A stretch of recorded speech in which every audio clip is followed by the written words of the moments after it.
আজকে সূরাতুল হাশরের এই শেষ 3 আয়াতের তাফসীর আপনাদের সামনে উপস্থাপন করার চেষ্টা করব ইনশাআল্লাহ। কোরআনের অনেক জায়গায় আল্লাহ তাআলা নিজের পরিচয় দিয়েছেন। নিজের পরিচয় তিনি বিভিন্ন আয়াতে বিভিন্ন সূরায় পেশ করেছেন। 3টি জায়গায় খুব এক্সক্লুসিভলি আল্লাহ তাআলা নিজের পরিচয় দিয়েছেন। এক হচ্ছে সূরা বাকারার 255 নম্বর আয়াতে, মানে আয়াতুল কুরসি। এর মধ্যে 9টা বাক্য আছে, 9টা বাক্য মিলে একটা আয়াত। এই আয়াতে আল্লাহ তাআলা খুব চমৎকার ভঙ্গিমায়, চমৎকার ভাষা শৈলী ব্যবহার করে, খুব উচ্চাঙ্গের আরবি সাহিত্য দিয়ে একটি আয়াত নাজিল করেছেন। এই আয়াতটার নাম হচ্ছে আয়াতুল কুরসি।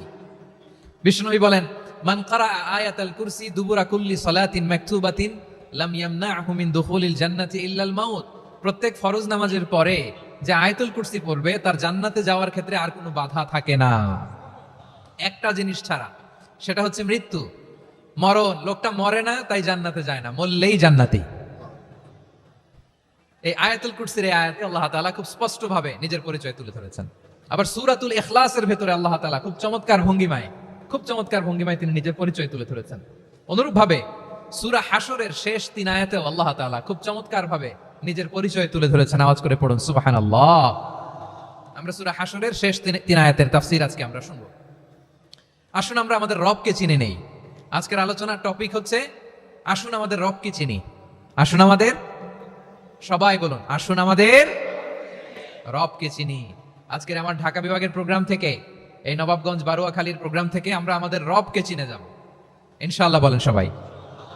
সূরা হাশরের শেষ 3 আয়াতের একটা বিশেষ ফজিলত আছে, এটা আপনারা পড়বেন। কি ফজিলত? বিষ্ণু ইসা ইসলাম বলেন, মান ক্বালা হিনা ইউসবিহু সালাসা মাররাতিন আউযু বিল্লাহিস সামিউল আলীম মিনাশ শাইতানির রাজীম সুম্মা ক্বারা সালাসা আয়াতিন মিন আখিরি সূরাতিল হাশরি ওয়াকাল্লাহু বিহি ৭০,০০০ মালাকিন ইউসাল্লুনা আলাইহি ওয়া ইন মাতা ফি যালিকাল ইয়াউমি মাতা শাহীদান।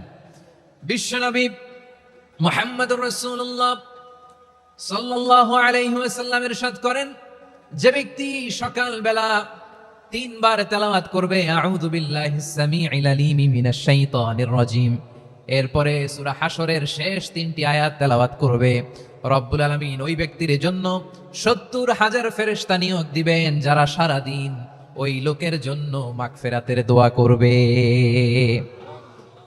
শুধু এখানেই শেষ নয়, বিশ্বনবী ফরমান, ওয়া ইন মাতা ফি যালিকাল ইয়াউমি মাতা শাহীদান, ওই দিন যদি ওই ব্যক্তিটা ইন্তেকাল করে সে শহীদ হয়ে কিয়ামতের দিন আল্লাহর সামনে দাঁড়াবে। সকালবেলা যদি পড়েন 3 বার আউযু বিল্লাহিস সামিউল আলীম মিনাশ শাইতানির রাজীম 3 বার পড়ে সূরা হাশরের শেষ 3 আয়াত যদি তেলাওয়াত করেন, তাহলে আপনার জন্য আল্লাহ তাআলা ৭০,০০০ ফেরেশতা নিয়োগ করবে। সারা দিন তারা আপনার জন্য মাগফিরাতের দোয়া করবে। আর ওই দিন ইন্তেকাল করলে আল্লাহ তাআলা শহীদ হিসেবে আপনাকে কিয়ামতের দিন দাঁড় করাবে। সুবহানাল্লাহ, এত আস্তে। আবার সন্ধ্যাবেলায় যদি পড়েন, সারা রাতের জন্য ৭০,০০০ ফেরেশতা মাগফিরাতের দোয়া করবে। ওই রাতে মারা গেলে শাহাদাতের মৃত্যু নসিব হয়ে যাবে। এজন্য এই দোয়াটা পড়ার দরকার আছে না নাই? আযকারুস সাবাহি ওয়াল মাসা, সকাল সন্ধ্যার যে জিকির, এই জিকিরের অন্তর্ভুক্ত করে নেবেন এই ওয়াজিফাটা। যে হাদিসটা বর্ণনা করলাম সুনানে তিরমিজির হাদিস, যদিও হাদিসটা সনদের দিক থেকে দাঈফ, কিন্তু মুহাদ্দিসিনে ইকরাম বলেছেন যেহেতু এটা ফাজাইলুল আমালের হাদিস, এটা পড়ার ক্ষেত্রে কোনো নিষেধাজ্ঞা নাই, এটা পড়া যাবে। সো সকাল সন্ধ্যা যদি সুযোগ হয় এই ওয়াজিফাটা যেন আমরা পড়ি। এই 3টি আয়াতের ভেতরে আল্লাহ তাআলা তার 14টি গুণবাচক নাম উল্লেখ করে দিয়েছেন। কয়টি? আওয়াজ করে বলেন তো, যারা শুনতে পেয়েছেন বলেন, এই 3টি আয়াতের মধ্যে আল্লাহর কয়টি সুন্দর সুন্দর গুণবাচক নাম আছে বলেন তো? কয়টি? সবাই বলেন কয়টি? 14টি গুণবাচক নাম, চমৎকার চমৎকার নাম। যে নামগুলো যদি আমরা আজকে পড়ি, শুনি, জানি, আল্লাহ তাআলা সম্পর্কে ব্যাপক ধারণা, ইনডেপথ, আমার রব সম্পর্কে ইনডেপথ নলেজ নিয়ে আজকে আমরা ফিরতে পারবো ইনশাআল্লাহ। বলেন সবাই। আসুন আমরা আল্লাহ তাআলার এই চমৎকার চমৎকার 14টি নামের ব্যাখ্যা বিশ্লেষণ আজকের এই তাফসীর ময়দান থেকে জানি। প্রিয় ভাইরা, আল্লাহর অনেক সুন্দর সুন্দর নাম আছে। আমাদের উচিত এই নামগুলো দিয়ে আল্লাহকে ডাকা। ভাই, তোমরা যদি ড্রোন একেবারে আমার মাথার সামনে নিয়ে আসো তাইলে হবে? একটা নিরাপদ দূরত্বে রাখতে হবে, এই ড্রোনের সাউন্ড যেন আমি না পাই। সেফ জোনে থাকতে হবে, দূরে থাকো। সম্মানিত ভাইরা, আল্লাহ তাআলার চমৎকার চমৎকার অনেক নাম আছে যেগুলো আল্লাহ তাআলা কোরআনে উল্লেখ করেছেন। আল্লাহর আসল নাম হচ্ছে আল্লাহ। আসল নাম কি? সবাই বলুন, আসল নাম কি? কি মাঝখানে কি সমস্যা? এই ভাই যদি না দাঁড়ায়, ওই যে মহিলা প্যান্ডেলের বোনরা তো দেখবে না। ভাই আপনি একটু বসেন, মাঝে মাঝে একটু দাঁড়াবেন। ঠিক আছে, ঠিক আছে, হ্যাঁ হয়েছে। আল্লাহ তাআলার আসল নাম হচ্ছে আল্লাহ। আওয়াজ করে আল্লাহর একটা ডাক দেন, বলেন আল্লাহ। মন থেকে, হৃদয়ের গহীন থেকে, হৃদয় নিংড়ানো মনের সবটুকুন ভালোবাসাকে উজাড় করে দিয়ে আল্লাহর নামটা জপেন তো, পড়েন তো আল্লাহ। কেমন লাগে? ভালো লাগে? এর চেয়ে সুন্দর মধুমাখা নাম, জাদুমাখা নাম আর আছে? দু একজন বলছে নাই। আওয়াজ করে বলেন, এর চেয়ে সুন্দর নাম আর আছে? আল্লাহ নাম যতই জপি ততই মধুর লাগে, নামে এত জাদু থাকে কে জানি তো আগে। আল্লাহ নাম যতই জপি, ও নাম জপে প্রিয়তম, ও নামে জপে মজনু সম, ওই নামে পাপিয়া গাহে হৃদয় গোলাপে বাগে। আল্লাহ নাম যতই জপি। আল্লাহু আকবার। এত মধুর নাম আর দ্বিতীয়টা নাই, যতই জপি ততই ভাল লাগে, ঠিক কিনা বলেন? এজন্য রব্বুল আলামিন বলেন, ওয়ালিল্লাহিল আসমাউল হুসনা ফাদউহু বিহা ওয়া যারুল্লাযীনা ইউলহিদুনা ফি আসমাই সায়ুজজাউনা মা কানু ইয়ামালুন।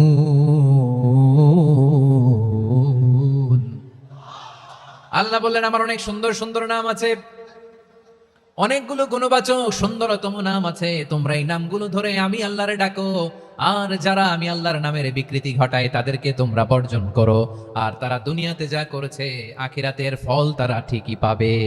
সুবহানাল্লাহ বলেন। আল্লাহর অনেক সুন্দর সুন্দর নাম আছে, এগুলো ধরে ডাকতে বলা হয়েছে। আর যারা আল্লাহর নামের বিকৃতি করে তাদেরকে বর্জন করতে বলা হয়েছে। আপনি আল্লাহর নামের জিকির যখন করবেন, আপনি আমার আল্লাহর নামের বিকৃতি করতে পারবেন? বারোয়াখালীর ভাইরা বুঝে থাকলে আওয়াজ দেন, আল্লাহর নামের বিকৃতি করা যাবে? আপনি যখন জিকির করবেন স্পষ্ট শব্দে আল্লাহর নামটা বোঝা যেতে হবে। সুবহানাল্লাহ, আলহামদুলিল্লাহ, লা ইলাহা ইল্লাল্লাহ, আল্লাহু আকবার। একসাথে মিলিয়ে করেন অথবা আলাদা আলাদা করেন, অথবা শুধু আল্লাহ আল্লাহ এই নামের জিকিরও যদি করেন স্পষ্ট বোঝা যাইতে হবে। আল্লাহর নামের বিকৃতি করা যাবে, কিন্তু আল্লাহর নামের বিকৃতি করে জিকির এই দেশে আছে না নাই? আছে। দেখবেন জিকিরের মধ্যে হুই হুই হুই হুই হুই এরকম করতেছে, আছে না নাই? সবাই মিলে লাফাচ্ছে, দফাচ্ছে, মাথা ঝুলাচ্ছে, আর কি কি যেন বলে, ওইটার মধ্যে আমি আল্লাহর নাম খুঁজে পাই না, এরকম আছে না নাই? হ্যাঁ, হই হই করে কিম্ভূত কিমাকার অদ্ভুত আওয়াজ করে তারা জিকির করে, সেখানে আল্লাহর নাম নাই। এই জিকির আল্লাহর কাছে গ্রহণযোগ্য হবে? আল্লাহ বলেন, ওয়াজারুল্লাযীনা ইউলহিদুনা ফি আসমাইহি, খবরদার আমার নামের যারা বিকৃতি ঘটায় তাদেরকে তোমরা বর্জন করো। এজন্য জিকির যখন করব সুস্পষ্ট ভাবে আল্লাহ তাআলার নাম সেখানে থাকতে হবে, ঠিক কিনা বলেন? আবার আল্লাহ বলেন, যেমন মনে চায় তেমন জিকির তোমরা করো না। ফাযকুরুল্লাহা কামা আল্লামাকুম মা লাম তাকুনু তা'লামুন। তোমরা জানতে না, আল্লাহ তোমাদের জানিয়েছেন কেমন করে আল্লাহর নামের জিকির করতে হয়। যেমন আল্লাহ শিখিয়েছেন তেমন করে আল্লাহরে ডাকো, ঠিক কিনা বলেন? আল্লাহ তাআলা যেমন শিখিয়েছেন তেমন ভাবে আল্লাহ তাআলাকে ডাকতে হবে, ঠিক ওই পদ্ধতিতে আল্লাহ তাআলার নাম যুক্ত হবে। কোন পদ্ধতিতে সেটাও আল্লাহ বলে দিচ্ছেন। আল্লাহ তাআলা বললেন, ওয়াযকুর রাব্বাকা ফি নাফসিকা তাদাররুআন ওয়া খীফাতান ওয়া দুনাল জাহরি মিনাল কওলি বিল গুদুই ওয়াল আসাল ওয়া লা তাকুম মিনাল গাফিলিন। খবরদার আল্লাহর নামের জিকির করো, আল্লাহকে ডাকো। ফি নাফসিকা মনে মনে, তাদাররুআন সবিনয়ে, খীফাতান ভীত বিহবল চিত্তে, দুনাল জাহারি মিনাল কওল অনুচ্চ স্বরে অনুচ্চ আওয়াজে। এভাবে আল্লাহরে ডাকলে সেই ডাকা কবুল করে নিবে কে? তাহলে আল্লাহকে জপতে হবে মনে মনে, সবিনয়ে, ভীত বিহবল চিত্তে, অনুচ্চ স্বরে, এভাবে জিকির করতে হবে। বিষ্ণু ইসলাম এবং বিশ্বনবীর সাহাবারা ঠিক এই পদ্ধতিতে আল্লাহ তাআলাকে ডাকতেন। তাহলে এই যে আল্লাহ তাআলার সুন্দর সুন্দর নামগুলো আছে, এগুলো ধরে আমরা আল্লাহ তাআলার জিকির করব, তার প্রশংসা করব, তার পবিত্রতা বর্ণনা করব, তাহলে খুশি হবেন কে? বিষ্ণু ইসলাম বলেন, আশ-শাইতানু জাসিম আলা কলবি ইবনে আদম। শয়তান বনি আদমের কলবের মধ্যে এরকম খামচি মেরে বসে থাকে। খামচি বোঝেন তো? শয়তান বনি আদমের হৃদয়ে কলবে খামচি মেরে বসে থাকে। ফাইদা যাকারাল্লাহ খানাসা, যখন মানুষ আল্লাহর জিকির করে শয়তান দৌড়ে পালায়। ওয়া ইদা গাফালা ওয়াসওয়াসা, আর মানুষ যখন অমনোযোগী হয়, গাফিল হয়, শয়তান আবার টেম্পটেশন দেয়, আবার ধোঁকা দেয়, আবার ওয়াসওয়াসা দেয়। এজন্য বিশ্বনবী বলতেন, লা ইয়াজালু লিসানুকা রাতবান মিন যিকরিল্লাহ, সব সময় প্রতি মুহূর্তে সর্বক্ষণে তোমার জিহ্বাটা আল্লাহর জিকির দিয়ে ভিজা রাখবা। আল্লাহর জিকির দিয়ে সিক্ত রাখবা, তাহলে কবুল করবে কে? সবাই পড়েন সুবহানাল্লাহ, আলহামদুলিল্লাহ, লা ইলাহা, সুবহানাল্লাহ, আলহামদুলিল্লাহ, লা ইলাহা ইল্লাল্লাহ, লা ইলাহা ইল্লাল্লাহ, মুহাম্মাদুর রাসূলুল্লাহ সাল্লাল্লাহু আলাইহি ওয়াসাল্লাম। প্রিয় ভাইরা, আল্লাহ তাআলার অনেকগুলো নাম আছে। আল্লাহ তাআলার এই নামগুলো ধরে তার নাম আমাদের ডাকতে হবে, জপতে হবে। বিষ্ণু ইসা ইসলাম বলেন, ইন্না লিল্লাহি তিসআতান ওয়া তিসঈনা ইসমান মিআতান ইল্লা ওয়াহিদা। আল্লাহর রয়েছে 99টা নাম, এক কম 100। এক কম, আমরা বাংলায় বলি না যে এক কম 100, মানে আসলে কয়টা? 99টা। বিশ্ব নবী বলেন আল্লাহর 99টা নাম আছে, মিআতান ইল্লা ওয়াহিদা, এক কম 100। মান আহসাহা দাখালাল জান্নাহ, যে ব্যক্তি 99 নাম মুখস্থ করে তার সিনার ভেতরে রাখবে, আল্লাহ তাআলা তাকে জান্নাত দিয়ে ধন্য করে দেবে। এবার বলেন, আল্লাহর নামগুলো জানার দরকার আছে না নাই? হ্যাঁ, এই নামগুলো আমরা জপব, মুখস্থ করব।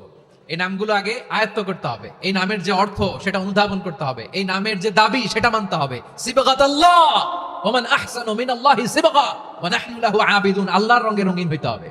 আমার আল্লাহ দয়ালু, আমরাও দয়ালু হতে হবে। আমার আল্লাহ সহনশীল, আমরাও সহনশীলতার চর্চা করতে হবে। আমার আল্লাহ মেহেরবান, আমরাও মেহেরবান হতে হবে। বিষ্ণু ইসা ইসলাম আল্লাহর এই চমৎকার সুন্দরতম নামগুলো ধরে ধরে আল্লাহর কাছে চাইতেন। আপনি যখন দোয়া করবেন, আল্লাহর নামগুলো ধরে যদি দোয়া করেন, আল্লাহ ওই দোয়া ফিরায় দেয় না। সুবহানাল্লাহ বলেন। আপনি যদি দোয়ার মধ্যে বলেন ইয়া রহমান, সবাই বলেন ইয়া রহমান, ইয়া রহিম, ইয়া হাইয়্যু, ইয়া কাইয়্যুম। আল্লাহর চমৎকার নামগুলো ধরে ধরে যদি আল্লাহর কাছে ফরিয়াদ করেন, আল্লাহর নামগুলো ডাকেন, মুহূর্তেই কবুল করবে কে? বিষ্ণু ইসা ইসলাম এভাবে আল্লাহর নামগুলো ধরে ধরে জিকির করতেন, আল্লাহর নাম জপতেন। তিনি বলতেন, আসআলুকা বিকুল্লি ইসমিন হুয়া লাক, আল্লাহ তোমার যত নাম আছে সব নামের ওসিলায় তোমার কাছে ফরিয়াদ করি, সব নামের ওসিলায়। আনসালতাহু ফি কিতাবিক, যে নাম তুমি তোমার কিতাবে নাজিল করেছো। আও আল্লামতাহু আহাদাম মিন খালকিক, অথবা তোমার কোন সৃষ্টিকে তোমার নাম তুমি জানিয়েছো। আও ইস্তাসারতা বিহি ফি ইলমিল গায়বি ইনদাক, অথবা গায়েবের জ্ঞানে তুমি তোমার নিজের জন্য ওই নামগুলো সংরক্ষিত রেখে দিয়েছো। সব নামের ওসিলায় তোমার কাছে চাই। সুবহানাল্লাহ পড়েন। তার মানে আল্লাহ তোমার যে নামগুলো আমরা জানি এগুলার ওসিলায়ও চাই, যে নামগুলো আমরা জানি না সেগুলোর ওসিলায়ও চাই। আল্লাহর সব নাম আল্লাহ আমাদেরকে জানায় নাই, কিছু নাম জানিয়েছেন, কিছু নাম তিনি জানান নাই। সুবহানাল্লাহ বলেন। আল্লাহ তাআলা তার কিছু নাম কোরআনে উল্লেখ করেছেন, কিছু নাম স্পেশাল কিছু নবীদেরকে জানিয়েছেন, আর কাউকে জানান নাই। কিছু নাম তিনি কিয়ামতের দিন আমাদের সামনে প্রকাশ করবেন যে এটাও আমার একটা নাম, এটা তোমরা কেউ জানতা না। সুবহানাল্লাহ। সারপ্রাইজ হিসেবে আল্লাহ তাআলা রেখে দিয়েছে, কেউ জানে না।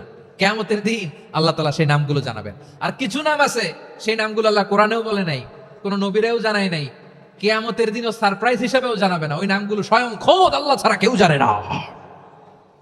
এজন্য বিশ্বনবী দোয়ার সময় বলতেন, আল্লাহ তোমার যে নামগুলো জানি, যে নামগুলো জানি না, সব নামের বরকতে তোমার দরবারে চাই, সব নামের ওসিলায় তোমার কাছে ফরিয়াদ করি।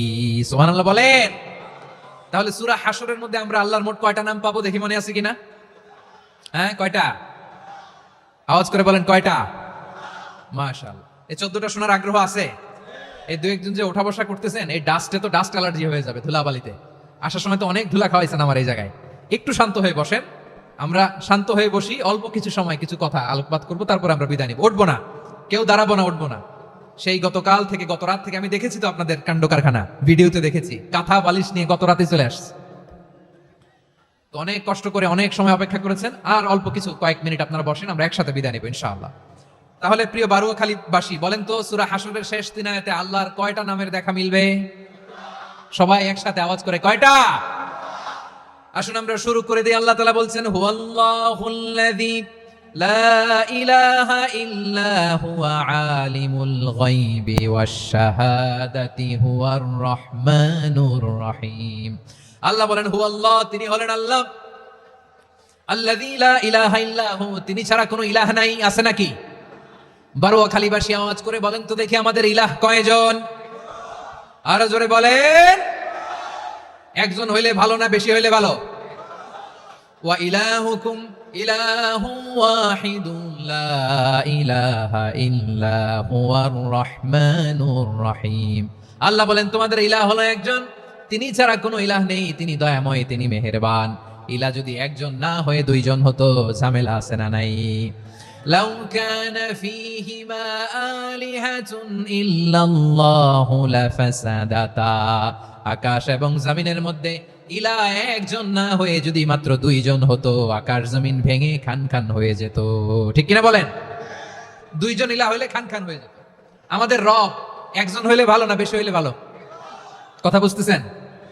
আরে একজনের তো মন জোগায় চলতে পারি না, ঠিক কিনা? হ্যাঁ, একজন, তিনি যে আদেশগুলো দিয়েছেন আমাদের দুর্বলতার কারণে আমরা তো পারি না। যদি 10 জন হইতো, ওই 10 জনকে হ্যাপি করতে পারতাম, তাদেরকে স্যাটিসফাই করা যেত এত সহজে। 10 জনের 10 নিয়ম থাকতো। একজন বলতো আমার সেজদা দিবি সকালে, আরেকজন বলবে আমার জন্য নামাজ পড়বি 3 বার, আরেকজন বলবে আমার জন্য যাকাত দিবি এতবার, আরেকজন বলতো আমার জন্য কুরবানি দিবা এতবার। তাহলে আমাদের জন্য কঠিন হয়ে যেত, ঠিক কিনা? যদি ইলা একজন না হয়ে একাধিক হতো, একজন বলতো না আমি মহাবিশ্ব এভাবে চালাবো, আরেকজন বলতো না আমার মন চায় এভাবে, আমি এভাবে চালাবো, একজন বলতো সূর্য আমি পূর্ব দিকে উঠাবো, আরেকজন বলতো না আমি দক্ষিণ দিকে উঠাবো, আরেকজন বলবে না আমি উত্তর দিকে উঠাবো। এরকম আছে না নাই? ঝামেলা লেগে যেত। এজন্য বেশি রব হইলে আমাদের জন্য ঝামেলা, খোদা বেশি হইলে আমাদের লস। একজন হওয়াতে আমরা বেঁচে গেছি। বারোয়াখালীবাসী আওয়াজ করে না, কথা বলে না। রব খোদা একজন হওয়াতে আমাদের সুবিধা হয়েছে না? এজন্য আল্লাহ বলেন লা ইলাহা ইল্লাহু, তিনি ছাড়া তোমাদের কোনো ইলাহ নাই, তিনি একজন। লা ইলাহা ইল্লাহু আলিমুল গায়বি ওয়াশ শাহাদা, তিনি প্রকাশেরও মালিক অপ্রকাশেরও মালিক। তিনি যেটা ওপেন এটাও জানেন, যেটা গোপন সিক্রেট ওইটাও জানেন। আলিমুল গায়বি ওয়াশ শাহাদা, তিনি গায়েবের মালিক, গায়েবের জ্ঞানী, যেটা দেখা যায় না, অদৃশ্য, জানা নাই, এটাও তিনি জানেন। এগুলো জানতে তার কোনো মাধ্যমের প্রয়োজন হয় না। অতীতে কি হয়েছে, বর্তমানে কি চলছে, ভবিষ্যতে কি হবে, সব তার জ্ঞানের ভেতরে আছে না নাই? এজন্য আল্লাহ বললেন আলিমুল গায়বি ওয়াশ শাহাদা, তিনি গায়েবের জ্ঞান রাখেন, তিনি দৃশ্য জগতের জ্ঞান রাখেন, তিনি প্রকাশ্য জগতের জ্ঞান রাখেন, তিনি গোপন জগতের জ্ঞান রাখেন। তার কাছে কোনো কিছু গোপন নাই, ঠিক কিনা বলেন? হুয়ার রহমানুর রহিম, তিনি হলেন দয়াময়, তিনি হলেন মেহেরবান। এই যে শুরু হলো 14 নামের প্রথম দুইটা, আর রহমান আর রাহিম। হুয়ার রহমানুর রাহিম, তিনি হলেন the most gracious, the most merciful, তিনি দয়াময়, তিনি অতিশয় মেহেরবান। সুবহানাল্লাহ বলেন। তার দয়ার কোনো শেষ নাই, তার মায়ার কোনো শেষ নাই আল্লাহ। তাহলে 14টা নামের মধ্যে কয়টা পাইলাম? একটা কি? আর রহমান। বারোয়াখালীবাসী বুঝে থাকলে আওয়াজ করে বলেন প্রথমটা কি? 2 নাম্বার আর রাহিম। আওয়াজ করে বলেন 2 নাম্বার। আওয়াজ করে সবাই গলা ছেড়ে দিয়ে উত্তর দেন তো, প্রথম নামটা কি? দ্বিতীয় নামটা আর রাহিম। রহমান আল্লাহর one of the major names, আল্লাহর মৌলিক নামগুলোর মধ্যে গুরুত্বপূর্ণ একটা নাম হচ্ছে রহমান। গুরুত্বপূর্ণ নাম কি? রহমান, দয়ার সাগর, মায়ার সাগর। রহমানুন ফিদ দুনিয়া ওয়া রাহিমুন ফিল আখিরা। এই দুনিয়ার জন্য আল্লাহ রহমান, দুনিয়াতে আল্লাহ সবাইরে দয়া করে, কাফিররেও করে, মুসলিমরেও করে। আর আখিরাতের জন্য তিনি রহিম, সেখানে কাফির মুশরিকদের জন্য আল্লাহর পক্ষ থেকে কোনো দয়া থাকবে না। চিল্লায় বলেন ঠিক কি না? এজন্য আল্লাহ বললেন আমার মৌলিক একটা নাম হলো রহমান। আল্লাহর পরে অন্য কোন নাম দিয়ে যদি তোমরা আমার নাম প্রকাশ করতে চাও, জপতে চাও, ডাকতে চাও, তোমরা রহমান নামে ডাকো। রব্বুল আলামিন ইরশাদ করেন কুলিদুল্লাহ আও ইদউর রহমান আইয়াম্মা তাদউ ফালাহুল আসমাউল হুসনা। আমাকে আল্লাহ নামে ডাকো কিংবা আমি আল্লাহকে রহমান নামে ডাকো, যে নামেই ডাকো না কেন আমার আছে অনেকগুলো সুন্দর সুন্দর নাম। যে নামেই ডাকো আমি শুনি, ডাকলেই আমি সাড়া দেই। সকালে ডাকলেও সাড়া দেই, দুপুরে ডাকলেও সাড়া দেই, মাঝরাতেও যদি আমরা বিপদে পড়ি ডাকলে আমাদের ডাকে সাড়া দেয় কে? সবাই বলুন তো, সাড়া দেয় কে? আবার বিশ্বনবী যখন মক্কায় দাওয়াত দিচ্ছিলেন, তিনি মাঝে মাঝে আল্লাহর নাম বলছিলেন, মাঝে মাঝে তিনি রহমান নাম বলছিলেন। যখন তিনি বললেন ওয়াইদা কিলা লাহুম উসজুদু লিররহমানি ক্বালু ওয়া মার রহমান। বিশ্বনবী মক্কায় যখন মক্কার কাফিরদেরকে, কুরাইশদেরকে বলল তোমরা রহমানকে সেজদা দাও, রহমানের ইবাদত করো, রহমানের জন্য সেজদায় লুটিয়ে পড়ো। মক্কাবাসী বলে রহমান আবার কে? রহমান রে তো চিনি না। রহমানকে? আল্লাহ চিনি, রহমান চিনি না। মক্কাবাসী কি বলে? কারে চিনে? আল্লাহরে চিনে। কারে চিনে না? রহমান কে তো চিনি না। রহমান আবার কোত্থেকে আসলো? কে Rahman? Who is this Rahman? যখন তারা বলে রহমান রে চিনি না, আল্লাহর গায়রতে আঘাত লেগেছে। আল্লাহ বলে রহমান রে চিনো না? না, তাদেরকে চিনানোর জন্য আল্লাহ ৭৮ আয়াত বিশিষ্ট আর রহমান নামে কোরআনে একটা সূরা নাজিল করেছেন। যখন মক্কার কোরাইশরা বলে আল্লাহ চিনি রহমান চিনি না, আল্লাহ বলে রহমান রে চিনো না, তাহলে চিনে নাও রহমান নামে তিনি ৭৮ আয়াত বিশিষ্ট কালামুল্লাহ মাজিদে একটা গোটা সূরাই নাজিল করে দিয়েছেন। তিনি নাজিল করলেন আর রহমানু আল্লামাল কুরআনা খালাকাল ইনসানা আল্লামাহুল বায়ান। দয়াময় রহমান শেখালেন কোরআন, বানালেন ইনসান, শেখালেন বায়ান। দয়াময় রহমান শেখালেন কোরআন, বানালেন ইনসান, শেখালেন বায়ান। দয়াময় রহমান শেখালেন কোরআন, বানালেন ইনসান, শেখালেন বায়ান। পড়েন আল্লাহু আকবার। আল্লাহ বলে রহমান কারে বলে চিনো না, শুনে নাও। ৭৮ আয়াত বিশিষ্ট গোটা একটা সূরাই নাজিল করে দিলাম, সূরাতুর আর রহমান। আর রহমান তিনি দয়ালু, আল্লামাল কোরআন তিনি মানুষকে কোরআন শিখিয়েছেন, খালাকাল ইনসান মানুষ বানিয়েছেন, আল্লামাহুল বায়ান মানুষকে কথা বলা বর্ণনা করা শিখিয়েছেন। পড়েন সুবহানাল্লাহ। গোটা একটা সূরাই নাজিল করেছেন, সূরাতুর আর রহমান। আমার বারোয়াখালীর ভাইয়েরা, তার নাম হচ্ছে আর রহমান আর রাহিম, মানে দয়াময় মেহেরবান। তার দয়া যে কত বেশি আপনি কল্পনাও করতে পারবেন না, আপনি কল্পনাতেও আনতে পারবেন না তার দয়া কত বেশি। বিশ্বনবী সাল্লাল্লাহু আলাইহি ওয়াসাল্লাম ফরমান লাম্মা কাদাল্লাহুল খালকা কাতাবা ইনদাহু ফাওকা আরশিহি। আল্লাহ যখন মহাবিশ্বের সব সৃষ্টি করে সারলেন, তিনি আরশের উপরে লিখলেন সাবাকাত রাহমাতি গাদাবি, সাবাকাত রাহমাতি গাদাবি। কোথায় লিখছে? আরশের উপরে। আওয়াজ করে বলেন তো কোথায় লিখেছে? আরশের উপরে আল্লাহ লিখলেন সাবাকাত রাহমাতি গাদাবি। এর মানে হলো আমার দয়ার কাছে, আমার ভালোবাসার কাছে আমার ক্রোধ পরাজয় বরণ করেছে। আমার দয়ার কাছে আমার রাগ কিংবা ক্রোধ পরাজয় বরণ করেছে। মানে আমি আল্লাহর দয়া আছে, আবার আমি আল্লাহর ক্রোধ বা রাগ আছে, কিন্তু আমি আল্লাহর রাগের চেয়ে দয়া বেশি। আওয়াজ করে বলেন আল্লাহর রাগ বেশি না দয়া বেশি? আল্লাহর যদি রাগ থাকতো আমরা বাঁচতে পারতাম? যে পরিমাণে আকাম কুকাম আমরা করি, অপকর্ম করি, অন্যায় করি, জুলুম করে জুলুমের আড্ডাখানা বানিয়ে রেখেছি গোটা দুনিয়াকে, আল্লাহ যদি মুহূর্তে মুহূর্তে রেগে যেতেন আমরা বাঁচতে পারতাম? মহাবিশ্ব সৃষ্টির পরেই তিনি আরশের উপরে লিখেছেন সাবাকাত রাহমাতি গাদাবি, মানে আমি আমার দয়ার কাছে আমি আল্লাহর ক্রোধ, রাগ, ক্ষোভ এটা পরাজিত হয়েছে। সুবহানাল্লাহ বলেন। আবার বিষ্ণু বললেন জাআলাল্লাহুর রাহমাতা মিয়াতা জুজ, আল্লাহ দয়ার ভালোবাসাকে 100 টুকরা করলেন।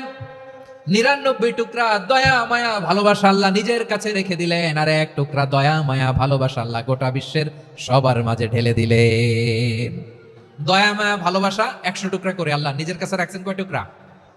সবাই বলেন 99 টুকরা। আর গোটা বিশ্বের সবার মাঝে ভাগ করে দিয়েছেন কয় টুকরা? এবার এই 1 টুকরার নমুনা দেখেন তো পৃথিবীতে। স্বামী স্ত্রীর জন্য কত ভালোবাসা, বন্ধু বন্ধুর জন্য কত ভালোবাসা, গার্লফ্রেন্ড বয়ফ্রেন্ডের জন্য গলায় ফাঁস লাগায়, আছে না নাই? এই এখন গলার আওয়াজ বাড়ছে ইয়াংদের। হুজুর এখন গার্লফ্রেন্ড বয়ফ্রেন্ডের ভিতরে ঢুকছে, এখন আমরা আছি হুজুর। জেগে উঠছে বারোয়াখালী। দেখেন এই তো কয়েকদিন আগেই তো, কত বছরের 12 না কত বছরের এক মেয়ে, কত বছর? 11। ওই দেখেন সব মুখস্থ দুষ্টগুলার, আর কিছু মুখস্থ না থাকলে এগুলো মুখস্থ। 11 বছরের, তারে কি বলবো, তরুণীও তো না, কিশোরী। এই কিশোরী ভালোবাসার টানে বাপ মা থুইয়া চলে গেছে কোথায়? দেখেন ভালোবাসাকে আল্লাহ 100 টুকরা করেছেন, 99 টুকরা ভালোবাসা আল্লাহ নিজের জন্য রেখেছেন, 1 টুকরা আমাদের সবাইকে ভাগ করে দিয়েছে। যত পাখি আছে পৃথিবীতে, যত মাছ আছে, যত প্রাণী আছে, যত মানুষ আছে, যত জিন আছে, আমরা সবাই মিলে পেয়েছি ভালোবাসার কয় টুকরা? আর আরশে আজিমের অধিপতি আল্লাহ, তিনি তার কাছে ভালোবাসা রেখে দিয়েছেন কয় টুকরা? তাহলে এবার আওয়াজ করে বলেন আল্লাহর রাগ বেশি নাকি দয়া বেশি? আল্লাহ তুমি দয়ার সাগর রহমানুর রহিম, তোমার দয়াই পূর্ণ আমার সারা নিশিদিন। সবাই পড়েন আল্লাহ তুমি দয়ার সাগর রহমানুর রহিম, তোমার দয়াই পূর্ণ আমার সারা নিশিদিন। আল্লাহু আকবার। আল্লাহ বলেন রাহমাতি ওয়াসিআত কুল্লা শাই, গোটা বিশ্বের সব জায়গায় আমি আল্লাহর রহমত বিস্তৃত, এমন কোন জায়গা নাই যেখানে আমি আল্লাহর রহমত নাই। ঠিক কিনা বলেন? এমন কোন জায়গা নাই আমি আল্লাহর রহমত নাই। আমি আল্লাহর রহমত ছাড়া গাছের একটা পাতা নড়ে না, আমি আল্লাহর দয়ার রহমত ছাড়া গাছের একটা পাতা পড়ে না, আমি আল্লাহর দয়ার রহমত ছাড়া আকাশ থেকে 1 ফোঁটা বৃষ্টি ঝরে না।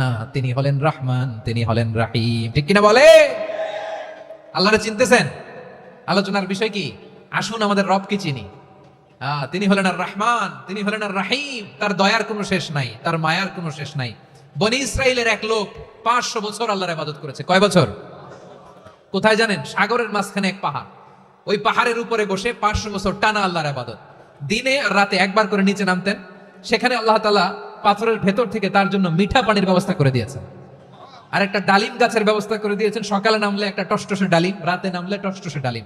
এগুলো খেয়ে খেয়ে 500 বছর সে আল্লাহর ইবাদত করেছে। আর সে আল্লাহর কাছে বলেছে, আল্লাহ আমি যখন মারা যাব সেজদারত অবস্থায় যেন মারা যাই।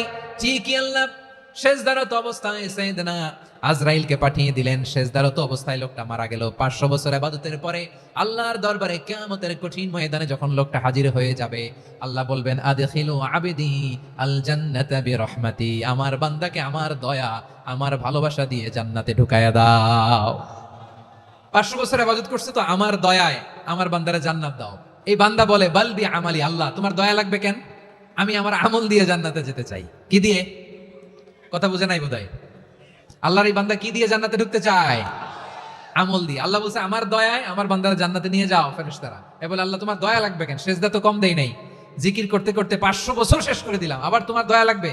আমি তো আবার আমলেই জান্নাতে যেতে পারি। আল্লাহ বলবেন তাই, ঠিক আছে, আমি চাইলাম দয়া দিয়ে জান্নাত দিব, তুমি চাইলে আমল দিয়ে ঢুকবা, ঠিক আছে, তোমার আমল আর আমার যে দয়া দুইটার একটু মাপ দেই।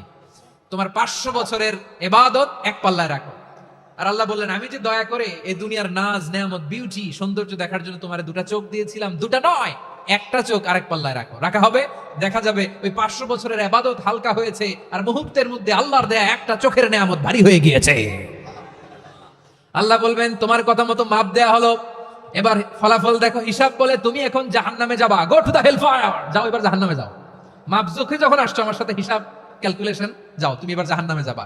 এবার লোকটা কাচুমাচু করে বলে আল্লাহ আমি বুঝি নাই, আল্লাহ আমি বুঝতে পারি নাই, খেয়াল করি নাই, তুমি আমারে ক্ষমা করো, তুমি আমারে মাফ করো। ও আল্লাহ এবার আমি টের পেয়েছি, এবার আমি বুঝতে পেরেছি তোমার দয়া ছাড়া দুনিয়ায় কেউ জান্নাতে যেতে পারবে না, কেউ পারবে না।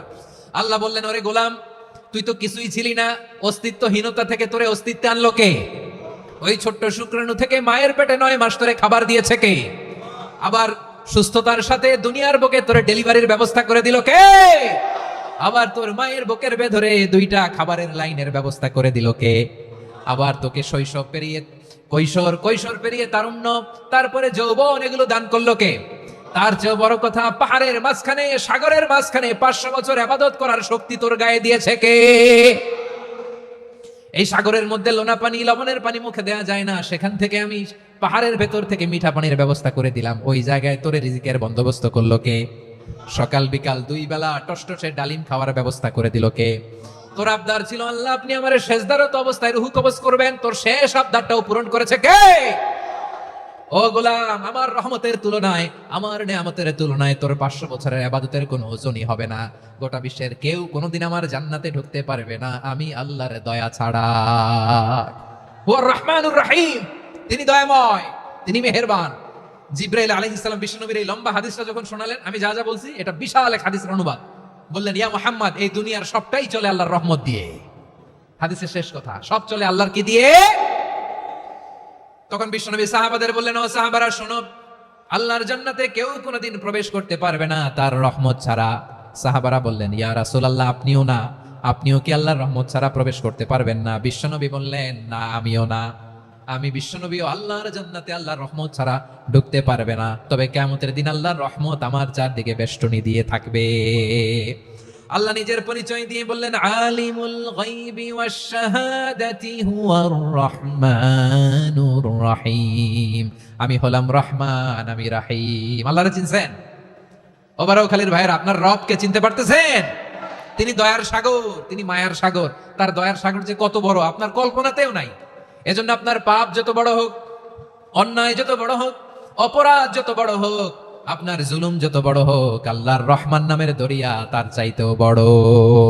আল্লাহ বলেন কুলিয়া ইবাদিয়াল্লাযীনা আসরাফু আলা আনফুসিহিম লা তাকনাতু মির রাহমাতিল্লাহ ইন্নাল্লাহা ইয়াগফিরুয যুনুবা জামিআ ইন্নাহু হুয়াল গফুরুর রহিম। ও আমার গুনাহগার বান্দারা শোনো, জুলুম করেছো, ভুল করেছো, অন্যায় করেছো, আল্লাহর রহমত থেকে নিরাশ হয় না। আমরা বিশ্বাসীরা কশিনকালে আল্লাহর রহমত থেকে নিরাশ হব না, ঠিক কিনা বলেন? আল্লাহর রহমত থেকে নিরাশ হবেন? ভুল করে ফেলছেন, আরে ভুল তো সবাই করে, পাপ হয়েছে, আরে পাপ তো সবার আছে, আপনারা সবাই পাপী, সবাই পাপী। যত পাপ হোক, ভুল হোক, অন্যায় হোক, অনুতপ্ত হয়ে তওবা করে ওযু করে জায়নামাজটা বিছিয়ে সেজদা দিয়ে চোখের পানি ছাড়েন। চোখের বেয়ে পড়া পানি আল্লাহর কাছে যে কত প্রিয়। অনুতপ্ত বান্দার চোখের পানির ফোঁটা তার চোখ বেয়ে নাকের ডগাবে জমিনে ড্রপ করার আগেই আল্লাহর ওই বান্দার সব গুনাহ মাফ করে দেয়।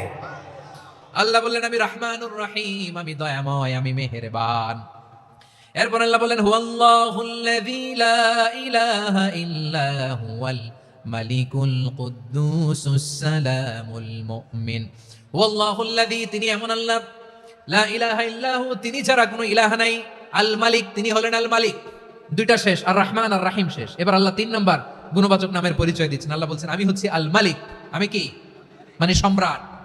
আল মালিক মানে হচ্ছে দ্য কিং অফ কিংস, সব রাজার বড় রাজা, মহারাজা। তার চেয়ে বড় রাজা আর কেউ নাই, তার চেয়ে বড় সম্রাট আর কেউ নাই, তার চেয়ে বড় ক্ষমতাধর সত্তা মহাবিশ্বে দ্বিতীয় কেউ নাই। চিৎকার করে বলেন ঠিক কিনা?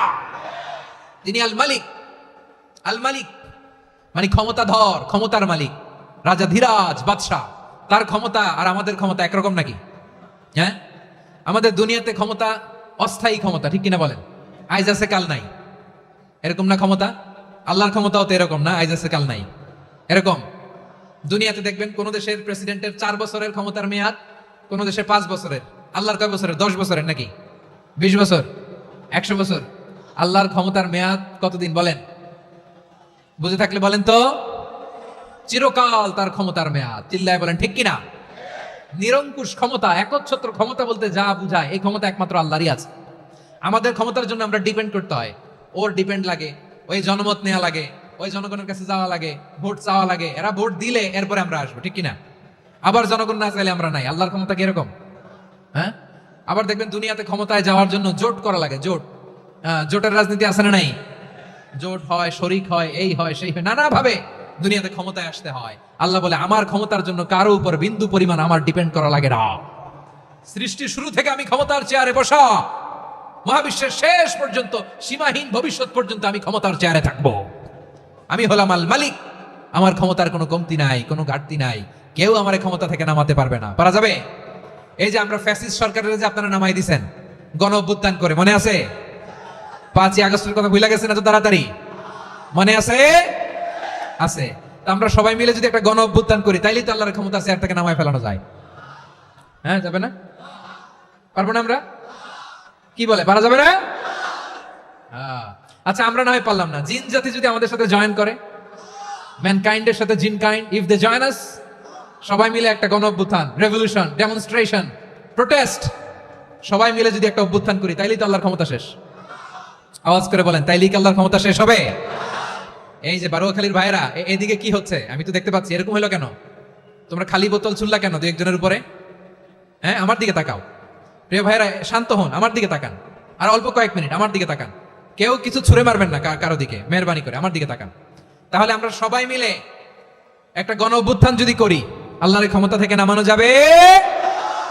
আল্লাহ বলেন না আমি হলাম আল মালিক, আসল ক্ষমতার মালিক, the king of kings, the owner of ultimate power, the owner of ultimate authority, the owner of ultimate sovereignty, নিরঙ্কুশ একচ্ছত্র ক্ষমতার মালিক হচ্ছি আমি আল্লাহ।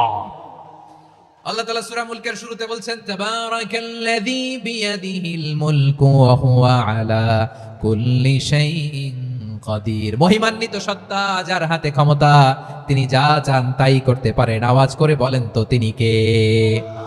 আবার আল্লাহ বলেন কুলিল্লাহুম্মা মালিকাল মুলকি তুতিল মুলকা মান তাশাউ ওয়া তানজিউল মুলকা মিম্মান তাশা ওয়া তুইজ্জু মান তাশাউ ওয়া তুযিল্লু মান তাশাউ বিয়াদিকাল খায়র ইন্নাকা আলা কুল্লি শাইইন কাদির। আল্লাহু আকবার।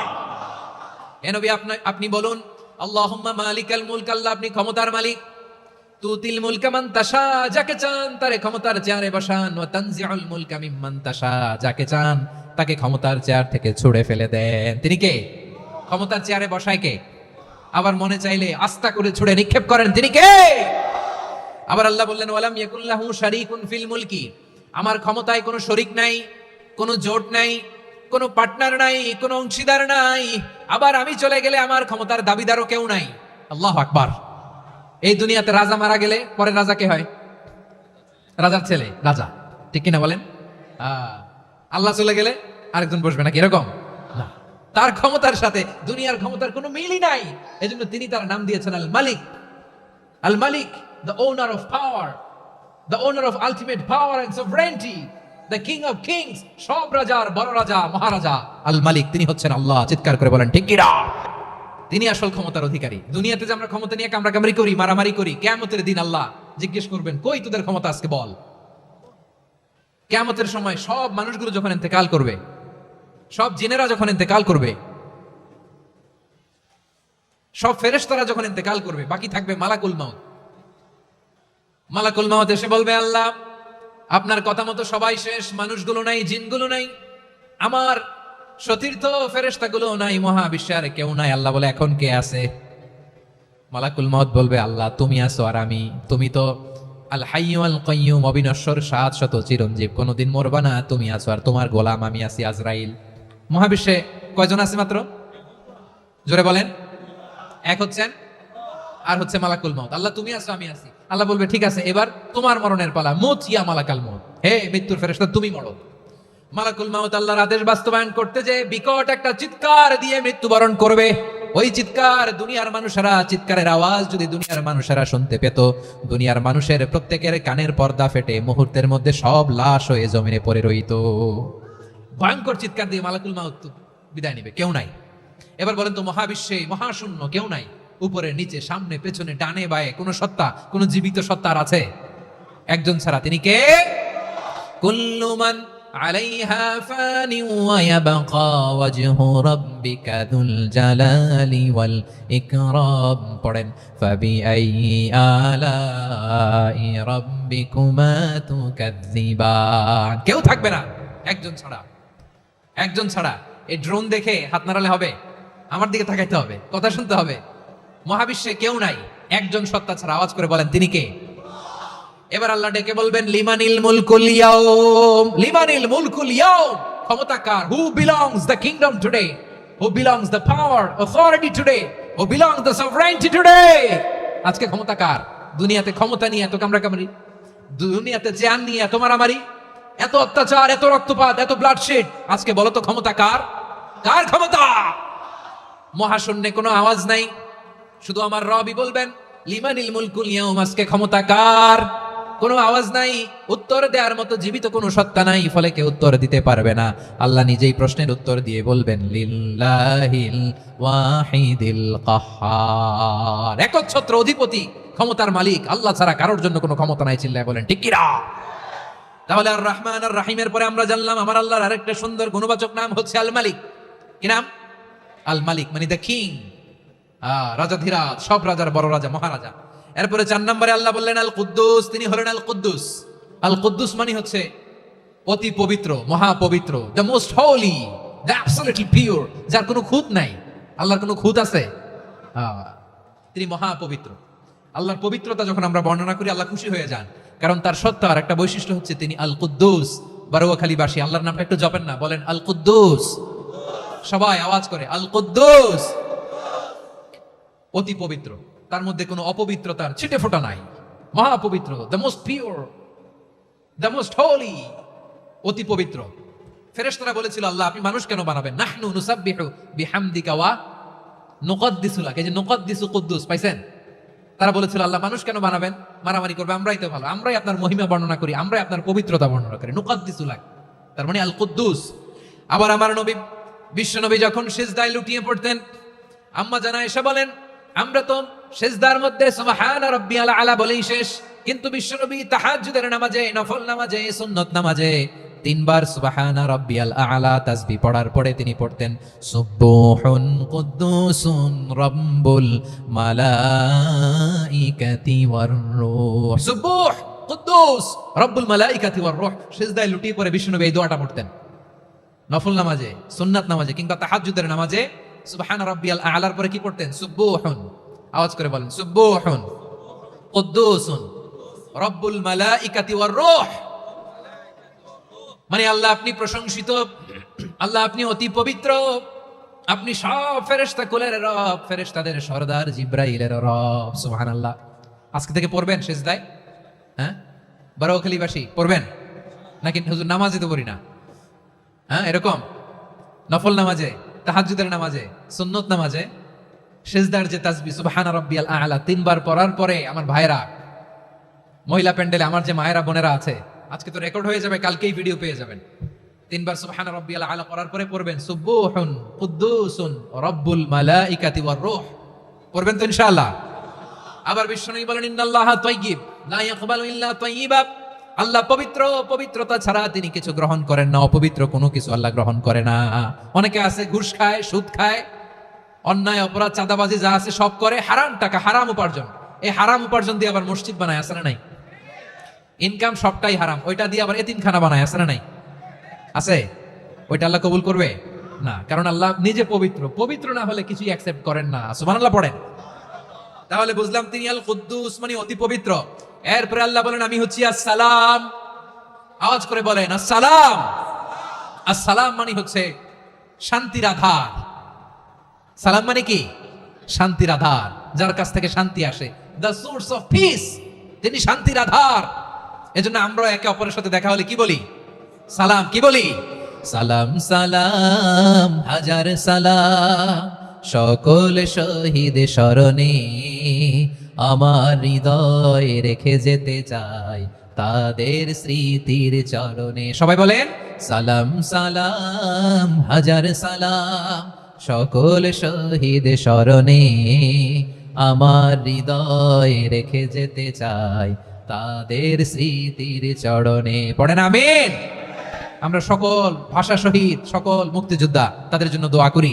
এবং 24-এর ছাত্র নাগরিক অভ্যুত্থানে যারা শাহাদাতের সর্বোচ্চ নাজরানা পেশ করে এই নতুন ভোরের বাংলাদেশ আমাদেরকে উপহার দিয়েছে, তাদের জন্য আল্লাহর কাছে দোয়া করি। সবাই বলেন আমিন।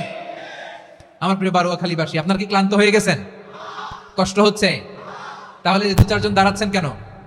এই যে 2-1 জন যে বোতল ছুঁড়ে মারছো, তোমাদেরকে কি আমি দেখি নাই মনে করছো? এই বোতল ছুঁড়ে মারলা কেন? বসো বসো।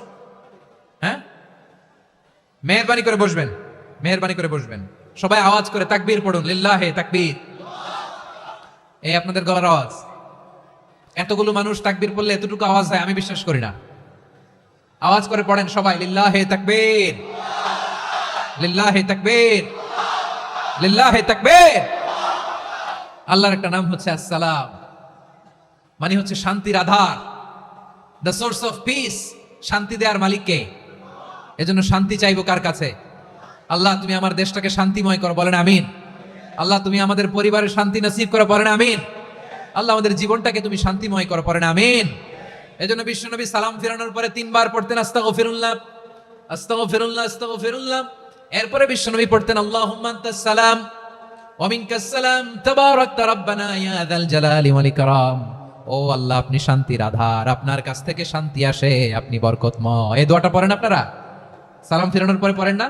পড়বেন আজকে থেকে আল্লাহুম্মা আনতাস সালাম ওয়া মিনকাস সালাম তাবারাকতা ইয়া যাল জালালি ওয়াল ইকরাম। আবার জান্নাতের আরেকটা নাম হচ্ছে দারুস সালাম, মানে শান্তির ঘর। জান্নাতের আরেকটা নাম কি? দারুস সালাম। ওই দারুস সালামে আমরা যেতে চাই কি চাই না? আমরা ওই জান্নাতের অধিবাসী হতে চাই কি চাই না? এই বারোয়াখালীর ঐতিহাসিক তাফসীরুল কোরআনের ময়দানে আমরা যেমনি একত্রিত হলাম, আল্লাহর জান্নাতেও যেন আমরা এইভাবে একত্রিত হতে পারি। আল্লাহ তুমি কবুল করো। আওয়াজ করে পড়েন আমিন। সালামের পরে আল্লাহ বললেন আল মুমিন। আমার আরেকটা নাম হচ্ছে আল মুমিন। আল মুমিন মানে হচ্ছে নিরাপত্তা দানকারী। আমাদের নিরাপত্তা দেয় কে? নাকি পুলিশ বাহিনী, নাকি বিজিবি, র্যাব, সেনাবাহিনী, হ্যাঁ, নাকি এই যে ফায়ার সার্ভিস? কারা নিরাপত্তা দেয়? আজকের এই প্রোগ্রামের জন্য আমাদের ফায়ার সার্ভিসের ভাইরা অনেক কাজ করেছেন, আমি শুনেছি। ভাইরা স্পেশালি দোয়া চেয়েছেন এবং তাদের একটা সুনাম আছে বাংলাদেশে। জীবনের ঝুঁকি নিয়ে ফায়ার সার্ভিস বাহিনী তারা বিপন্ন মানবতাকে রক্ষা করে, ঠিক কিনা বলেন? আমি ভাইদের জন্য দোয়া করি, এই ফায়ার সার্ভিস ইউনিটকে, এই ডিপার্টমেন্টকে আল্লাহ তাআলা তুমি কবুল করো। ওনারা আমাদের শৃঙ্খলা, শান্তি শৃঙ্খলা, সিকিউরিটি এনশিওর করেন, কিন্তু আসল নিরাপত্তা দেওয়ার মালিক কে? অনেক সময় এরকম হয় না যে অনেক সিকিউরিটি দিয়ে রাখছে, কিন্তু স্নাইপার দিয়ে এমন ভাবে গুলি করছে একেবারে বড় সাহেবের মাথায় যে গুলি লাগছে, আছে না নাই? এখন সবাই মিলে বডিগার্ডের ধরে, যাই বেটা বডিগার্ড, এত টাকা দিয়ে বডিগার্ড রাখছি, আমাদের স্যারের মাথায় গুলি লাগলো কিভাবে? তো বডিগার্ড বলে আপনার স্যারের বডি তো আছে, এই যে বডি নিয়ে যান। আমি তো রুহু গার্ড না, রুহ গার্ড হচ্ছে একজন, চিল্লায় বলেন তিনি কে? আমার ভাইরা, দুনিয়াতে টাকা হলে বডিগার্ড মিলে, কিন্তু রুহ গার্ড মিলে? রুহ গার্ড মিলে? যে আমি 10 লক্ষ টাকা দিব, রুহ গার্ড লাগবে, আমার রুহ কেউ চিনে নিতে পারবো না, এরকম পাওয়া যায়? কি পাওয়া যায়? হ্যাঁ, বডিগার্ড পাওয়া যায়, রুহ গার্ড পাওয়া যায় না। ওই রুহের নিরাপত্তা দেয় কে? আল মুমিন, দ্য প্রোভাইডার অফ সিকিউরিটি। তিনি নিরাপত্তা দেয় তার নেককার বান্দাদেরকে, দুনিয়াতে নিরাপত্তা দেয়, আখিরাতেও নিরাপত্তা দেয়, ঠিক কি না? আবার আল্লাহ বলেন আল্লাযী আত'আমাহুম মিন জু'ইন ওয়া আমানাহুম মিন খাউফ। তিনি এমন সত্তা যিনি ক্ষুধা লাগলে তোমাদেরকে খাদ্যের ব্যবস্থা করে, আবার ভয়ের সময় তিনি তোমাদেরকে নিরাপত্তার ব্যবস্থা করে, ঠিক কি না বলেন? দিও তৃষ্ণা পেলে ঠান্ডা পানি, ক্ষুধা পেলে লবণ ভাত, আল্লাহ এই গরিবের শোনো শোনো মোনাজাত, আল্লাহ এই গরিবের শোনো শোনো মোনাজাত, আল্লাহ এই গরিবের। দিও তৃষ্ণা পেলে ঠান্ডা পানি, ক্ষুধা পেলে লবণ ভাত, আল্লাহ এই গরিবের। পড়েন আমিন। আমরা যখন বিপদে পড়ি নিরাপত্তা দেয় কে? সাগরের তুফানের ভেতরে পড়ে যখন আল্লাহর কাছে ফরিয়াদ করি আমাদেরকে বাঁচায় কে? বিমানের ভেতরে যখন বিপদে পড়ি, যখন আল্লাহর কাছে সাহায্য চাই, বাঁচায় কে? কঠিন বিপদের মুহূর্তে আমাদেরকে সিকিউরিটি দেয় কে? সে আল্লাহ বললেন আমার আরেকটা নাম হচ্ছে আল মুমিন, আমি নিরাপত্তা দেই। এরপরে আল্লাহ বললেন আমার আরেক নাম হলো আল মুহাইমিন। আরেক নাম কি? আল মুহাইমিন। আল মুহাইমিন মানে হচ্ছে দ্য ওভারসিয়ার, দ্য অবজারভার, পর্যবেক্ষক, যিনি মনিটরিং করেন আমাদের সব অ্যাক্টিভিটি, তিনি মনিটরিং করেন। কোনোভাবে তার চোখকে ফাঁকি দেয়া যায় না। আল্লাহর চোখ ফাঁকি দেয়া যায়? আচ্ছা আওয়াজ করে বলেন তো, পুলিশ ভাইদের চোখ, পুলিশের চোখ মাঝে মাঝে ফাঁকি দেয়া যায় কি যায় না? সেনাবাহিনীর চোখ, র্যাবের চোখ, ইনকাম ট্যাক্স অফিসারের চোখ, দুর্নীতি দমন কমিশনারের চোখ, কিন্তু আল্লাহর চোখ? আল্লাহর চোখকে কোশ্চিন কালেও কখনো ফাঁকি দেয়া যাবে? যেখানেই যান, ঘরের ভেতরে ঢুকে জানলা লাগিয়ে দরজাটা লক করে যদি অন্যায় করেন, পাপ করেন, দুনিয়ার কোন চোখ দেখে নাই, দেখেছে কে? পর্দার আড়ালে যে যদি পাপ করেন, দেখে নাই, দেখেছে কে? গহীন সাগর তলে ঢুকেও যদি অন্যায় করেন, কেউ দেখে না, সেটা দেখেন কে? আপনি কি ভাবছেন আটলান্টিক মহাসাগরের ভিতরে চলে গেলে তারা আল্লাহ দেখবে না? প্রিয় বারোয়াখালীবাসী, আপনার ওশেন গেট কোম্পানি নাম শুনছেন? ওশেন গেট, তারা এই যে টিটান সাবমার্সিবল একটা সাবমেরিনের মতো বানাইছিল, যেটা টাইটানিক জাহাজের ভগ্নাংশ দেখার জন্য অনেক লোক যে মারা গেছিল না, ওইটা সাগরের একেবারে গহীনে চলে যায়। এই টিটান সাবমার্সিবল দিয়ে সাগরের একেবারে গহীনে চলে যাওয়া যায়। তো ওইটার ভিতরে ঢুকে যদি আপনি আটলান্টিকের তলায় চলে যান, তাইলেই তো আল্লাহর ফাঁকি দিতে পারবেন, আর তো আল্লাহ দেখতে পারবে না। পারবে না? সাগরের অতল গহ্বরে চলে গেল, পাহাড়ের সুরঙ্গের ভেতরে ঢুকে গেল, মহাকাশ স্টেশন পাড়ি দিয়ে মঙ্গলে পাড়ি জমালেও আমার আল্লাহর চোখ কঠিন কালেও ফাঁকি দেয়া যাবে? এজন্য সে আল্লাহ বললেন লা তুদরিকুহুল আবসার ওয়া হুয়া ইউদরিকুল আবসার ওয়া হুয়াল লাতীফুল খাবীর। আমার আল্লাহ দৃষ্টির আয়ত্তে নন, কিন্তু দুনিয়ার সব দৃষ্টি আমার আল্লাহর আয়ত্তে, ঠিক কি না? সূক্ষ্মদর্শী, সূক্ষ্ম থেকে সূক্ষ্ম পাপ কাজ যেভাবে যেমনটি করেন সব দেখেন। মুখে না বললে অন্তরেও চিন্তা করলো, অন্তরে চিন্তার উদ্রেক ঘটেছে, ওইটা তো কেউ জানে না, কিন্তু জানেন কে? এভাবে যিনি সূক্ষ্মভাবে মনিটর করেন, ওভারসি করেন, অবজারভেশন করেন, তার নাম হচ্ছে আল মুহাইমিন, পর্যবেক্ষক। আসুন আমাদের রবকে চিনি। বারোয়াখালীর ভাইরা চিনতেছেন? কার সামনে কপাল ঘষে সেজদা দেন তারে চিনে নেন। কার সামনে ফরিয়াদের 2 হাত উঠে কাঁদেন, 2 হাত তুলে রোনাজারি করেন, তাকে জেনে নেন। তিনি হচ্ছেন আল মুহাইমিন, দ্য অবজারভার, পর্যবেক্ষক। কেউ যেটা দেখে না সেটা দেখেন কে? এরপরে আল্লাহ বললেন আমার আরেকটা নাম হলো আল আজিজ। আল আজিজ মানে মহাপরাক্রমশালী, মহাশক্তিধর। আল আজিজ, দ্য অলমাইটি, দ্য অলমাইটি, মহাশক্তিধর, মহাপরাক্রমশালী, যার মোকাবেলায় কেউ টিকতে পারে না, যার সিদ্ধান্তের সামনে কেউ বাধা হয়ে দাঁড়াতে পারে না, যার ক্ষমতার সামনে পৃথিবীর সব ক্ষমতা নস্যি, তুচ্ছ, নগণ্য, অসহায়, তার নাম হচ্ছে আল আজিজ। সুবহানাল্লাহ পড়বেন না? আল আজিজ, মহাপরাক্রমশালী, ক্ষমতাধর, শক্তিধর, দ্য অলমাইটি, যার ক্ষমতার মোকাবেলায় কেউ দাঁড়াতে পারে না, যার সিদ্ধান্তের সামনে কেউ বাধা হয়ে টিকতে পারে না, যার শক্তির সামনে সবাই অসহায়, দুর্বল। সুবহানাল্লাহ, তিনি হচ্ছেন আল আজিজ।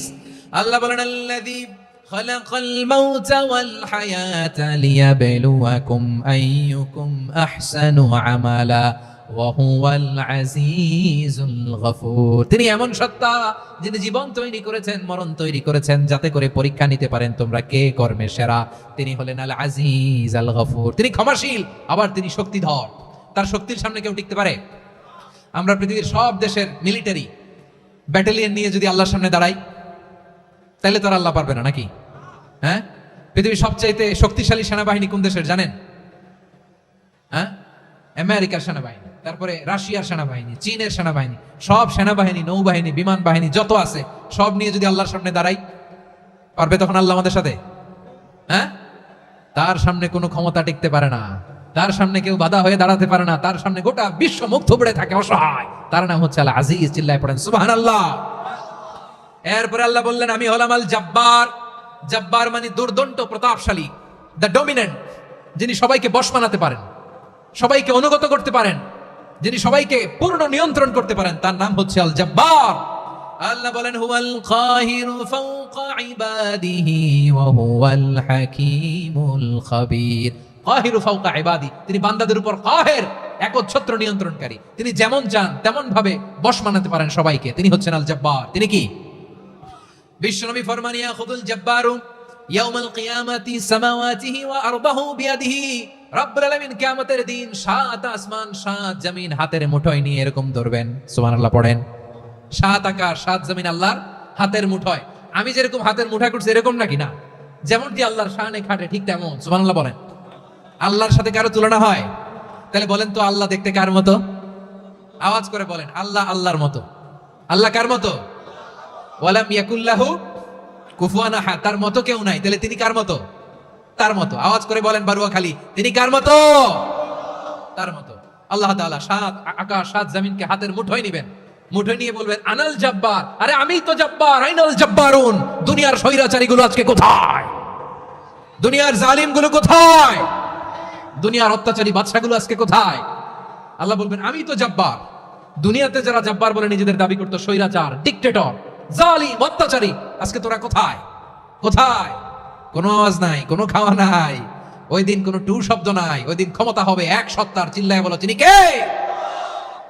এজন্য আল্লাহ বললেন আমি হলাম জব্বার। এরপরে আল্লাহ বললেন আমি হলাম মুতাকাব্বির। আমি কি? মুতাকাব্বির মানে হচ্ছে দ্য সুপিরিয়র। সুপিরিয়র, যার চেয়ে বড় কেউ নাই, তিনি সবচেয়ে বড়। এই জন্য নামাজে প্রত্যেক রুকুতে সেজদায় আমরা সবাই বলি আল্লাহ আপনি সবচেয়ে বড়, ইউ আর দ্য গ্রেটেস্ট। আমরা বলি আল্লাহু আকবার। আমরা কি বলি?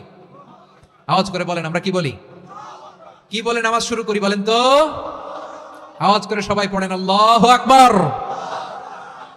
মানে আল্লাহ সবচেয়ে বড়। আল্লাহু আকবার মানে কি? আল্লাহ সবচেয়ে মহান, সবচেয়ে বড়। বলেন তো আল্লাহর চাইতে বড় কোন সত্তা এই মহাবিশ্বে দ্বিতীয় কেউ আছে? এজন্য আল্লাহ বলেন আমি হলাম আল মুতাকাব্বির। প্রকৃত গর্ব অহংকারের মালিক। আসল গর্ব, বীরত্ব, অহংকারের মালিক কে? আল্লাহ ছাড়া আর কারো অহংকার সাজে? সাজে না। আমাদের অহংকার সাজে? অহংকার সাজে না। আল্লাহ বলে আল কিবরিয়া উরিদাই, অহংকার আমি আল্লাহর চাদর। ওয়াল আযমাতু ইজারি, বরত্ব আমি আল্লাহর লুঙ্গি। যে অহংকার করে ওই বেয়াদব কেমন যেন আমি আল্লাহর চাদর ধরে টান মারে। আর যে আমি আল্লাহর চাদর ধরে টান মারার স্পর্ধা করে আলকাইতুহু ফিন্নার ফালা উবালি, ওরা আমি জাহান্নামে নিক্ষেপ করব, আই ডোন্ট কেয়ার, ওরা আমি জাহান্নামে ফেলি। কারণ অহংকার এটা মানুষের সাজে না, এটা সাজে কার? তিনি হচ্ছেন আল মুতাকাব্বির। আল্লাহ ডেকে বলে গোলাম কেমন করে তোর বরত্ব সাজে, অহংকার সাজে? হাল আতা আলাল ইনসানি হিনুম মিনাদ দাহরি লাম ইয়াকুন শাইআম মাযকুরা। মানুষের এমন একটা সময় ছিল, সে মানুষের উল্লেখ করার মতো তার জীবনে কিছুই ছিল না। আমাদের জীবনে একটা সময় ছিল উল্লেখ করার মতো আমরা কিছুই ছিলাম না। বলেন তো আমাদের মায়ের পেটে যখন আমরা ছিলাম, প্রথম আমাদের সাইজ এত ছোট ছিল, এক ফোঁটা পানি, নাপাক পানি, মাইক্রোস্কোপ দিয়েও তো আপনার হদিস খুঁজে পাওয়া যায় না। তা আপনার অহংকার আসে কোত্থেকে? আপনার বাবার পিঠ থেকে যখন মায়ের জরায়ুর ভেতরে যে আপনি বললেন আপনি এত তুচ্ছ, আমরা এত তুচ্ছ নগণ্য ছিলাম, মাইক্রোস্কোপ দিয়েও আমাকে খুঁজে পাওয়া যায় না, সেই আমি অহংকার করি। মায়ের পেটে 8 মাস 9 মাস তিলে তিলে আমাকে বড় হওয়ার তৌফিক দিলেন কে? দুনিয়াতে আসার পরে হায়রে দাঁত নাই, হাড্ডি চাবাইতে পারি না, ঠিক কিনা? আচ্ছা বারুয়াখালী বাসী আপনাদের ঘরে যাদের 6 মাস 4 মাসের বাচ্চা আছে, ওরা গরুর হাড্ডি খাইতে পারে? হ্যাঁ, তারপর হাঁসের হাড্ডি, মুরগির হাড্ডি চাবাতে তো খুব ভালো লাগে, তো এগুলো চাবাতে পারে? কি দুর্বল দেখছেন, ও কিছু খাইতেও পারে না। ওরে দুধ দিয়ে তারপরে ওকে আপনার ডাল দিয়ে সবজি দিয়ে একটা মিক্স খিচুড়ি বানাইতে হয়, এটারও আবার ব্লেন্ডার করতে হয়। এদিক দিয়ে দিলে বাচ্চারা এদিক দিয়ে পড়ে, এ নাকি আবার অহংকার করবে। বড় হওয়ার পরে অসুস্থ হলে মানুষের চেহারা ফ্যাকাশে হয়ে যায়, আইসিইউতে যে আল্লাহ আমারে বাঁচাও, এতদিন কইতো আমি ক্ষমতার মালিক, এতদিন কি কইছে আমি ক্ষমতার মালিক, আইসিইউর বেডে কি বলে আল্লাহ আমারে বাঁচাও। দেখছেন ক্ষমতা, এই তো মানুষের ক্ষমতা, এই তো ক্ষমতা। আর বয়স যখন 70-80, লাঠি ছাড়া তার জীবন চলে না। পিঠটা আগে ছিল এরকম, এখন বাঁকা হয়ে গেছে। এ করে অহংকার, এ করে বড়ত্বের গর্ব আর বড়াই। আল্লাহ বলে মানুষের জন্য অহংকার সাজে না, বড়ত্ব মানুষের মানায় না, দাম্ভিকতা মানুষের মানায় না। অহংকার, গর্ব, বড়ত্ব এগুলো একজনের জন্য। আওয়াজ করে বলেন তিনি কে? আল মুতাকাব্বির, দ্য সুপিরিয়র, সবচেয়ে বড় বড়ত্ব এবং গর্বের অধিকারী। এরপর আল্লাহ বললেন সুবহানাল্লাহি আম্মা ইউশরিকুন, তোমরা আল্লাহর সাথে যে সমস্ত জিনিসের শরীক করো আল্লাহ তাআলা এগুলো থেকে অনেক পবিত্র। এরপর আল্লাহ বললেন হুয়াল্লাহুল খালিকুল বারিউল মুসাউমিরু লাহুল আসমাউল হুসনা। হুয়াল্লাহুল খালিক, তিনি হলেন স্রষ্টা। আল বারি, বারি মানেও স্রষ্টা। আল মুসাউইর, মুসাউইর মানেও স্রষ্টা। তিনটাই আল্লাহর সৃষ্টি সংক্রান্ত, কিন্তু তিনটা তিন রকম। আল খালিক মানে স্বাভাবিক স্রষ্টা, সৃষ্টির প্ল্যান করে যিনি, আদেশ করেন যিনি। আল বারি মানে কোন নমুনা ছাড়া যিনি কিছু নির্মাণ করতে পারেন, ওই স্রষ্টা। সুবহানাল্লাহ বলেন। তিন নম্বরে আল মুসাউইর, যিনি ফ্যাশনার, ডিজাইনার, দ্য শেপার, যিনি আকৃতি দান করেন মানুষের, তিনি হচ্ছেন আল মুসাউইর। এক নম্বরে আল্লাহ হলেন খালিক, আমাদের স্রষ্টা। আওয়াজ করে বলুন তো আমার ভাইয়েরা, আমাদেরকে সৃষ্টি করেছেন কে? এই সৃষ্টি করার জন্য আল্লাহর কি অনেক কষ্ট হয়েছে নাকি? অনেক সময় দেয়া লেগেছে নাকি? আমার আল্লাহর ঘাম ঝরেছে নাকি? আল্লাহ বলে না রে গোলাম, তোদের মতো আমার সময় লাগে না, কষ্ট হয় না। আমি কোন বলতে দেরি হয়, ফায়াকুন হতে দেরি হয় না। সুবহানাল্লাহ। ইন্নামা আমরুহু ইযা আরাদা শাইআন আন ইয়াকুলা লাহু কুন ফায়াকুন। আল্লাহর যখন কিছু করার ইচ্ছা জাগে, ইচ্ছা করেন, তিনি বলেন হও, মুহূর্তেই হয়ে যায়। হও, বি ইট ওয়াজ, বি ইট ওয়াজ। হও, হও বলতে দেরি, হতে দেরি হয়। আওয়াজ করে বলেন, হও বলতে দেরি কিন্তু হতে দেরি হয়। হও হয়ে যায়, কোনো দেরি নাই। তার মানে আল্লাহর হও বলা লাগে না, হও বলা লাগে না। এটা আমাদেরকে বোঝানোর জন্য আল্লাহ বলেছেন যে আমি কোন বললে হয়ে যায়, তাই বলে কোন বলার মুখাপেক্ষী আমি নই। সুবহানাল্লাহ পড়বেন না? কেমন রবের গোলাম আমরা। আল্লাহ খালিক শব্দের কথা কোরআনের অনেক আয়াতে বলেছেন, ইন্নী খালিকুম বাশারাম মিন তিন, আমি মানুষকে কাদা দিয়ে মাটি দিয়ে তৈরি করেছি, আমি হলাম খালিক, স্রষ্টা। আল খালিক, দ্য ক্রিয়েটর, যিনি সৃষ্টি করেন, সৃষ্টির আদেশ দেন। এরপর আল্লাহ বলেন আমি হলাম আল বারি। আমরা বলি না বারি তাআলা, বারে তাআলা বলি না আমরা, এটা আল্লাহর একটা নাম। আল বারি মানে যিনি পূর্বের কোনো নমুনা ছাড়া নতুন করে উদ্ভাবন করতে পারেন। সুবহানাল্লাহ বলেন। আচ্ছা, দুনিয়াতে আমরা কিছু বানাতে হলে পূর্বের নমুনা দেখার দরকার আছে না নাই? তো আগের একটা নমুনা দেখে আমাদেরকে বানাইছে, তাই না? আমাদেরকে বানানোর আগে আল্লাহর কাছে কোনো নমুনা ছিল না, অস্তিত্বহীন থেকে তিনি আমাদেরকে অস্তিত্ব এনেছেন। নমুনা ছাড়া যিনি কিছু তৈরি করতে পারেন তাকে আরবিতে বলে আল বারি, দ্য ইনভেন্টর, উদ্ভাবক। কিছুই ছিল না, ওইটা থেকে যিনি তৈরি করেন তিনি বারি। ফাতুবু ইলা বারিইকুম, তোমাদের ওই রবের কাছে ফিরে যাও। তাহলে সৃষ্টি সংক্রান্ত আল্লাহর এক নম্বর নাম আল খালিক, আওয়াজ করে বলেন আল খালিক। দুই নম্বরে আল বারি, আওয়াজ করে বলেন আল বারি। তিন নম্বরে আল্লাহ বললেন আমি হলাম আল মুসাওয়ির, আমি আকৃতি দানকারী, the fashioner, the designer, the shaper. Allah তাআলা আমাদের আকৃতি দান করেন। আমাদের দেহাবয়বের আকৃতি দান করেছেন কে? আমাদের কেউ সাদা, কেউ শ্যামলা, কেউ ফর্সা, কেউ লম্বা, কেউ খাটো, কেউ বেটে, কেউ মোটা, আছে না নাই? আমাদের কেউ নারী, আমাদের কেউ পুরুষ, আবার আমাদের কেউ হিজড়া। এটা বানালেন কে? আওয়াজ করে বলুন তো, এই ডিসিশন মেকিংটা করেছেন কে? এর নাম হচ্ছে আল মুসাওয়ির, the designer, the fashioner, the shaper. তিনি শেপ দেন। মায়ের পেটে থাকতে আমাদের কার কণ্ঠস্বর কেমন হবে, কার ডিএনএ, আমাদের দেহে যে সেলের মধ্যে যে ডিএনএ থাকে, ডাইঅক্সিরিবোনিউক্লিক অ্যাসিড, এটা দিয়ে আমাদের ফিচারগুলো ডিফাইন হয়। এটা কার কণ্ঠ কেমন, কার চেহারা কেমন, কার স্কিন কালার কেমন, এটা ডিসাইড করেছেন কে? আওয়াজ করে বলেন কে? সে আল্লাহ বলছেন হুয়াল্লাযী ইউসাউয়িরুকুম ফিল আরহামি কাইফা ইয়াশা লা ইলাহা ইল্লা হুয়াল আজিজুল হাকীম। তিনি এমন সত্তা যিনি মায়ের পেটে থাকতেই তোমাদের চেহারার আকৃতি দিয়েছেন, যেমন চেয়েছেন তেমন দিয়েছেন। তিনি কে? আপনার চেহারা ডিজাইন করছে কে? আমারটা ডিজাইন করছে কে? নাকি আমরা করছি? এই ক্ষমতা আল্লাহ আমাদের হাতে দিছে, নিজের হাতে রেখে দিছে। সুবহানাল্লাহ পড়েন। আবার সূরা ইনফিতার আল্লাহ বলছেন الذي خلقك فسواك فعدلك في أي صورة ما شاء ركبك তিনি এমন সত্তা যিনি তোমাদের সৃষ্টি করেছেন, এই সৃষ্টিকে সুবিন্যস্ত করেছেন, সুষম করেছেন, যেমন চেয়েছেন তেমন আকৃতিতে তোমাদেরকে তিনি দুনিয়ায় পাঠিয়েছেন। সুবহানাল্লাহ। তাহলে এই আকৃতি দান করেন কে? আল্লাহর এই নামটা হচ্ছে আল মুসাউবির, মানে আকৃতি দানকারী। প্রিয় ভাইরা, আকৃতি দেওয়া আমাদের কাজ না, আকৃতি দেন আল্লাহ। এজন্য কারো আকৃতি নিয়ে কখনো বাজে মন্তব্য করা যাবে? আমার বড়ুয়াখালীর ভাইয়েরা আওয়াজ করে আমার সাথে বলুন, কারো আকৃতি নিয়ে বাজে মন্তব্য করবেন? কমেন্টে সরাসরি কাউরে বলবেন তুই লম্বুর ঘরের লম্বু, তুই মোটুর ঘরের মোটু, তুই চিকনার ঘরের চিকনা, তোর নাক চ্যাপটা, তুই খাটো, তুই এইটা সেইটা বলবেন? কথা কয় না, বলবেন? কারো আকৃতি নিয়ে ব্যঙ্গ করা যাবে? এটার ইংরেজিতে বলে বডি শেমিং। কি বলে? Body shaming. এটা হারাম। আমার কলিজার টুকরা বারুয়াখালীর নবাবগঞ্জের যুবক ভাইয়েরা, খবরদার, কোশ্চিনকালেও আমরা কারো দেহের আকৃতি নিয়ে, বডি শেপ নিয়ে মন্দ কথা, বাজে কমেন্টস করব? কারণ এই আকৃতিটা দিয়েছে কে? আচ্ছা, ও যে শ্যামলা, ওরে শ্যামলা বানালো কে? আর এই লোক যে ফর্সা, এর ফর্সা বানালো কে? একজন লম্বা, কে বানালো? আরেকজন খাটো, কে বানালো? তো লম্বা বানাইছে আল্লাহ, বেটে বানাইছে আল্লাহ। ওরে যদি বেটে বলেন, গালিটা কি ওর কাছে যায় না? যায়। যে ওরে বেটে বানাইছে তারা দেয়া হয় গালি। কথা বুঝতেছেন? কারণ আকৃতি নিয়ে যদি আপনি ব্যঙ্গ করেন, তাহলে যে যে সত্তা এই আকৃতি দিয়েছে তাকে ব্যঙ্গ করা হয়। কেউ খাটো হওয়ার জন্য ওরে যদি আপনি খাটু বলেন, ওকে বলেন নাই, যে সত্তা তাকে খাটো বানিয়েছে তাকে বলেছেন আপনি।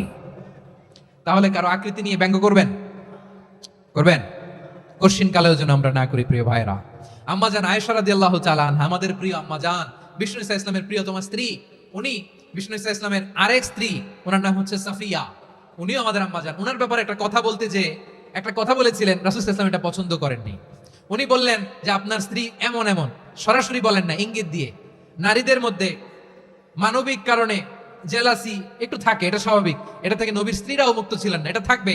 তো তিনি বলেছিলেন যে আপনার অমুক স্ত্রী কাদা ওয়া কাদা, সফিয়া তো এমন এমন, তা আনি কসিরা, এটা দিয়ে বুঝিয়েছিলেন একটু খাটো, একটু স্থূলাকৃতির, একটু মোটা ছিলেন, উনি খাটো ছিলেন। ইঙ্গিত করে যখন রাসূল সাল্লাল্লাহু আলাইহি ওয়াসাল্লামকে এটা বললেন, রাসূল সাল্লাল্লাহু আলাইহি ওয়াসাল্লাম এটা পছন্দ করলেন না। আল্লাহ রাসূল বললেন, আয়েশা তুমি এটা কি বললে? এমন কথা তো তোমার কাছ থেকে আশা করি নাই, তুমি আমার আরেক বিবির ব্যাপারে এমন কথা বললে। আয়েশা তুমি কি জানো, লাকাদ কুলতি কালিমাতান লাউ মুজিজাত বিমাইল বাহরি লামাসাজাতহু, তুমি এমন একটা কথা মুখ দিয়ে উচ্চারণ করেছো, এই শব্দগুলো যদি সাগরের পানিতে ছেড়ে দেওয়া হয়, এই কথার তিক্ততার, পঙ্কিলতার কারণে নীল সাগরের পানি মুহূর্তেই কালো হয়ে যাবে। আয়েশা খবরদার, আর এরকম বলো না, আর বলো না। রাসূল সাল্লাল্লাহু আলাইহি ওয়াসাল্লাম কখনো বডি শেমিং কে স্পেস দিতেন না, সুযোগ দিতেন না। আল্লাহ নবী সাল্লাল্লাহু আলাইহি ওয়াসাল্লামের এক সাহাবী আব্দুল্লাহ ইবনে মাসউদ রাদিয়াল্লাহু তাআলা আনহু, ওনার পাগুলো ছিল খুব সরু আকৃতির, কৃষ বর্ণের, চিকন। উনি আরাক নামে এক গাছের উপরে উঠেছেন, ডাল ভাঙবেন, ডালা ভেঙে কি করবেন? মেসওয়াক করবেন। তো বাতাসের ঝাপটায় ওনার লুঙ্গি একটু সরে গেল, নিচ থেকে লোকেরা ওনার ওই চিকন পা দেখে ফেললো। দেখে সবাই হেসে কুটি কুটি হাসতেছে সবাই। বিষ্ণু সাল্লাল্লাহু আলাইহি ওয়াসাল্লাম বললেন, হাসলা কেন? সব সাহাবারা বলে, ইবনে মাসুদের পা দেখে হাসছি। রাসূল সাল্লাল্লাহু আলাইহি ওয়াসাল্লাম বলেন, আমার আব্দুল্লাহ ইবনে মাসুদের পা দেখে তোমরা এরকম হাসলা, তার আকৃতি নিয়ে তোমরা এরকম করলা, তোমরা কি জানো? ওয়াল্লাযী নাফসি বিয়াদিহি, সেই সত্তার শপথ যার হাতে আমার আত্মা, লাহুমা আসকালু ফিল মিজানি মিন উহুদ, আমার ইবনে মাসুদের পা দুইটা যদি মিজানের পাল্লায় কিয়ামতের দিন উঠিয়ে দেওয়া হয়, উহুদ পাহাড়ের চেয়ে বেশি ভারী হয়ে যাবে। খবরদার, কারো আকৃতি নিয়ে ব্যঙ্গ করো না, কারণ আকৃতি সে নিজেরা বানায় না, এই আকৃতি দিয়েছে কে? ও ভাই, আমার আকৃতি কেমন হবে এটা ফিক্স করার দায়িত্ব যদি আল্লাহ আমাকে দিত, আমি কি করতাম বলেন তো দেখি, উত্তর দেন। হ্যাঁ, সুন্দর করে নিজেকে সুশোভিত করে, শুভ্র, ফর্সা, ড্যাশিং, ফ্যাসিনেটিং, স্মার্ট করে নিজেকে তৈরি করতাম, ঠিক কিনা? কোন নারীকে যদি তার চেহারা, রং, গড়ন, অবয়ব, দেহাবয়ব, আকৃতি, শেপ কেমন হবে এটা ফিক্স করার দায়িত্ব যদি আল্লাহ তাকিয়ে দিয়ে দিতেন, সে নিজেকে সবচেয়ে সুন্দরী, সবচেয়ে রূপবতী করে তৈরি করতো, ঠিক কিনা? তো এটা আল্লাহ তাআলা দেন নাই, এটা পরীক্ষা হিসেবে রেখে দিয়েছেন। আল্লাহ কাউকে ফর্সা বানিয়েছেন, এটা তার জন্য পরীক্ষা। কাউকে আল্লাহ শ্যামবর্ণের বানিয়েছেন, এটা তার জন্য পরীক্ষা। কাউকে আল্লাহ নারী বানিয়েছেন, এটা পরীক্ষা। কাউকে পুরুষ বানিয়েছেন, এটাও পরীক্ষা। চিল্লায় বলেন আল্লাহু আকবার। সে আল্লাহ বললেন, গোলাম আমি হলাম মুসাওয়ির, আকৃতি দানকারী, the fashioner, the shaper, the designer. এজন্য কারো চেহারা নিয়ে আজকে থেকে আমরা আর কোনো বাজে মন্তব্য করব মনে থাকবে? আমার মায়েরা, বোনেরা, মহিলা প্যান্ডেলে যারা শুনেছেন, আপনারাও আপনার কোনো বোনকে কখনো তার চেহারা নিয়ে, আকৃতি নিয়ে কটু কথা বলতে পারবেন? আল্লাহ আমাদেরকে যাকে যেরকম বানিয়েছে এতেই আমরা হ্যাপি, ঠিক কিনা? অন্যেরটাও বলতে পারবেন না, নিজেরটাও পারবেন না। আয় রে আমি এত কালা কেন, আয় রে আমি এত খাটো কেন, আয় রে আমি এত, এগুলো বলা যাবে? এটা আমাদের একটা বড় আকীদার সাথে কন্ট্রাডিক্ট করে। সেটা হচ্ছে আর রিদা বিল কাদা। বিশ্বাসীরা আল্লাহ যেটা আমাদের জন্য কাদা ফয়সালা করেছেন এটাতেই রাদি থাকে, সন্তুষ্ট থাকে, ঠিক কিনা বলেন? আর যদি আপনি কমপ্লেইন করেন তাহলে আপনার অসন্তোষ আপনি প্রকাশ করলেন। নারী হয়ে আপনি খুশি হবেন, আপনি পুরুষ তো এতেই খুশি হবেন। এখন পশ্চিমা বিশ্ব থেকে একটা রোগ বেরোইছে, এটার জেন্ডার ডিসফোরিয়া বলে। নারী হয়ে সে খুশি না, সে পুরুষ হতে চায়, এরকম আছে না নাই? পুরুষ দিব্যি পুরুষ, সুস্থ পুরুষ, পুরুষ হয়ে হ্যাপি না, সে নারী হতে চায়। শরীফ হতে শরীফার গল্প আপনারা শোনেন নাই? এগুলোর সাথে ইসলামের কোনো সম্পর্ক? তাহলে আমাদের আকৃতি দেয় কে? চিল্লায় বলেন। আমার শেপ কিরকম, নিজের শেপ নিয়ে কমপ্লেন করবেন? অন্যের বডি শেপ নিয়ে আর কোনোদিন বডি শেমিং করবেন? যদি করেন গালিটা কি তাকে দেয়া হলো নাকি আমার রবকে দেয়া হলো? এরপর আল্লাহ বললেন লাহুল আসমাউল হুসনা, 14টা 13টা বলে ফেলছে আরেকটা। আল্লাহর এরকম অনেক সুন্দর সুন্দর নাম আছে। ইউসাব্বিহু লাহু মা ফিস সামাওয়াতি ওয়াল আরদি ওয়া হুয়াল আজিজুল হাকীম। আকাশ জমিনে যা কিছু আছে সব কিছু তাসবিহ পড়ে একজনের, তিনি কে? সাব্বাহা লিল্লাহি মা ফিস সামাওয়াতি ওয়াল আরদি ওয়া হুয়াল আজিজুল হাকীম। আকাশে জমিনে যেখানেই যেটা থাক না তাসবিহ পড়ে কার? জিকির করে কার? কিন্তু এই জিকিরের ভাষা আমরা বুঝি না। আপনারা কি জানেন এই যে মাউন্ট এভারেস্ট, এটাও জিকির করে কার? আমাদের বান্দরবানের যে চিম্বুক পাহাড় জিকির করে কার? আমাদের ময়মনসিংহ এর গারো পাহাড় জিকির করে কার? এই যে বারুয়াখালীর বিশাল বিশাল গাছগুলো, বৃক্ষরাজি, এগুলো জিকির করে কার? সাগরের অতল গহ্বরে মৎস্যকুল জিকির করে কার? আকাশে ভেসে বেড়ানো পাখিগুলো জিকির করে কার? পাখিরা যায় উড়ে যায় আকাশের ওই নীলিমায়, নদীরা যায় ছুটে যায় সাগরের ওই মোহনায়। পাখ পাখালি আর সাগরে নদী, পাখ পাখালি আর সাগর নদী কার গুণগান গায়? আল্লাহ আল্লাহ আল্লাহ আল্লাহ আল্লাহর গুণগান গায়। সবাই পড়ে আল্লাহ আল্লাহ আল্লাহ আল্লাহ আল্লাহর গুণগান গায়। সুবহানাল্লাহ পড়েন। চোখে আমরা যা দেখি সব গুণগান গায় কার? এজন্য আল্লাহ বললেন ওয়া ইম মিন শাইইন ইল্লা ইউসাব্বিহু বিহামদিহি ওয়ালাকিন লা তাফকাহুনা তাসবিহাহুম। নবমণ্ডল ভূমণ্ডল আকাশে কিংবা জমিনে যেখানেই যেটা থাক না সব আল্লাহর তাসবিহ পড়ে, কিন্তু সে তাসবিহের ভাষা তোমরা বোঝো না, ঠিক কি না? তাদেরও তাসবিহের ভাষা আছে। পাখিগুলো তাদের ভাষায় আল্লাহর জিকির করে, পাহাড় তাদের ভাষায় আল্লাহর জিকির করে, সাগরগুলো জলোচ্ছ্বাসে ঢেউয়ের তালে তালে আল্লাহর জিকির করে। সুবহানাল্লাহ পড়েন। সে আল্লাহ বললেন ইউসাব্বিহু লাহু মা ফিস সামাওয়াতি ওয়াল আরদি। আকাশে যা আছে তাও আল্লাহর তাসবিহ পড়ে, জমিনে যা আছে তাও আল্লাহর তাসবিহ পড়ে। ওয়া হুয়াল আজিজুল হাকীম। তিনি হলেন আজিজ, মহাপরাক্রমশালী, প্রজ্ঞাময়। আল আজিজ এই ব্যাখ্যা আগে করেছি। আল হাকিম সর্বশেষ 14 নম্বর আল্লাহ তাআলার গুণবাচক নামটি হচ্ছে আল হাকিম। আল হাকিম মানে হচ্ছে প্রজ্ঞাময়, the wise, the all wise. আল্লাহর সব কাজে প্রজ্ঞা আছে না নাই? আল্লাহর চিন্তা, আল্লাহর আদেশ, আল্লাহর সৃষ্টি সবকিছু প্রজ্ঞায় পরিপূর্ণ। সুবহানাল্লাহ। কারণ তিনি আল হাকিম। আরবিতে বলে ফিআলুল হাকিমি লা ইয়াখলু আনিল হিকমা। হাকিমের কোনো কাজ হিকমত থেকে শূন্য নয়। আল্লাহ যাই বলে এর মধ্যে হিকমত আছে না নাই? আল্লাহর এই কোরআনের ভেতরেও হিকমত আছে না নাই?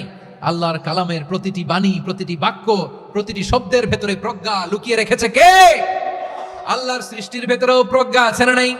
অনেক কিছু আল্লাহ তৈরি করেছে, আমাদের মাথায় প্রশ্ন জাগে, হায় হায় এটা কেন আল্লাহ তৈরি করলো? এটার ভেতরেও রহস্য আছে না নাই?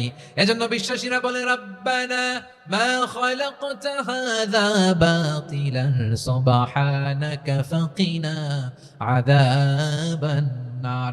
ও আমাদের রব, এই জমিনে যা আমরা দেখি কোনো কিছুই তুমি এমনি এমনি সৃষ্টি করো নাই, তুমি আগুনের শাস্তি থেকে আমাদেরকে বাঁচাও, পড়ে না আমিন। সবকিছুর মধ্যে হিকমা আছে, এই কোরআনেও হিকমা আছে। আল্লাহ বলছেন ইয়াসিন ওয়াল কোরআনিল হাকিম। প্রজ্ঞাময়, বিজ্ঞানময় কোরআনের শপথ।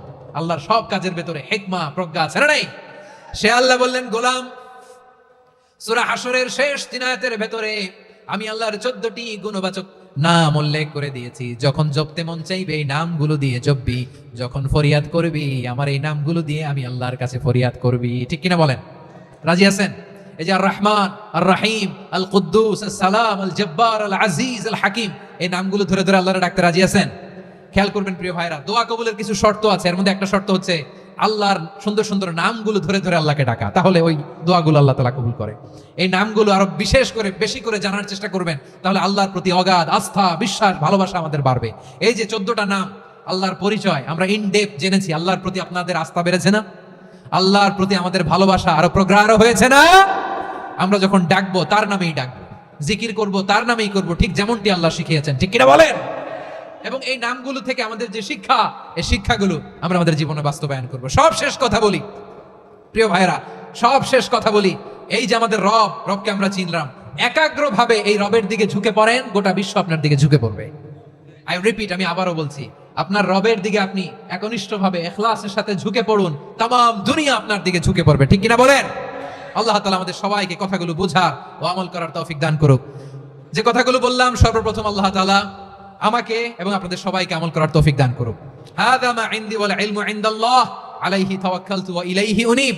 সুবহানাকাল্লাহুম্মা বিহামদিকা আশহাদু আল্লা ইলাহা ইল্লা আনতা আস্তাগফিরুকা ওয়া আতুবু ইলাইক।